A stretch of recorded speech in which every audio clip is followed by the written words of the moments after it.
Assalamualaikum warahmatullahi wabarakatuh.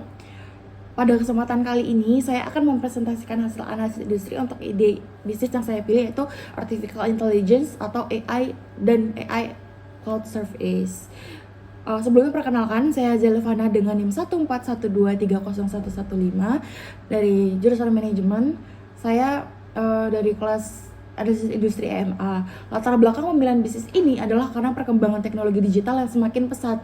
Saat ini AI tidak hanya digunakan oleh perusahaan besar, tetapi juga sudah menjadi bagian dari kehidupan sehari-hari masyarakat, seperti untuk mencari informasi, membuat konten, hingga membantu mengambil keputusan. Seiring meningkatnya penggunaan AI, kebutuhan terhadap layanan cloud juga semakin tinggi karena AI membutuhkan kapasitas komputasi yang besar. Selanjutnya, berdasarkan analisis Pestel, industri AI memiliki prospek yang sangat baik di Indonesia. Dari sisi politik, pemerintah mendukung transformasi digital dan pengembangan AI. Dari sisi ekonomi, pertumbuhan ekonomi digital menciptakan permintaan tinggi terhadap teknologi AI.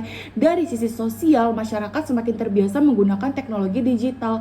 Dari sisi teknologi, perkembangan AI generatif dan machine learning membuka peluang pasar yang besar meskipun terdapat tantangan terkait konsumsi energi dan regulasi perlindungan data. Secara keseluruhan, peluang yang ada lebih besar dibandingkan ancamannya. Kemudian, berdasarkan analisis Five versus Porter, industri AI itu memiliki tingkat persaingan yang tinggi karena adanya pemain besar seperti OpenAI, Google, dan Microsoft. Daya tarik pemasok juga tinggi karena ketergantungan pada GPU dan layanan cloud. Namun, industri ini tetap menarik karena pertumbuhan pasar yang sangat cepat dan kebutuhan AI yang terus meningkat. Pada analisis pasar menggunakan metode Thomson, ditemukan bahwa pasar AI di Indonesia sangat besar dan terus berkembang. Target pasar yang paling potensial adalah UMKM, startup digital, dan perusahaan menengah yang sedang melakukan transformasi digital. Dalam 5 tahun pertama, bisnis diperkirakan mampu meraih sekitar 1 hingga 3% dari pasar yang dapat dilayani. Untuk analisis kompetitor, terdapat 3 kompetitor utama, yaitu ChatGPT dari OpenAI, Gemini dari Google, dan Copilot dari Microsoft. Namun, bisnis yang saya rancang ini tidak akan bersaing secara langsung dengan pemain global tersebut. Posisi bisnis difokuskan pada layanan AI as a service yang mudah digunakan, berbahasa Indonesia, dan terjangkau bagi UMKM serta pengguna non-teknis. Berdasarkan bisnis model Canvas, sumber pendapatan berasal dari sistem berlangganan, layanan freemium, dan layanan AI yang disesuaikan dengan kebutuhan pelanggan. Sedangkan hasil analisis FRIO menunjukkan bahwa fokus pada AI berbahasa Indonesia dan kebutuhan UMKM dapat menjadi keunggulan kompetitif yang bernilai dan relatif langka di pasar.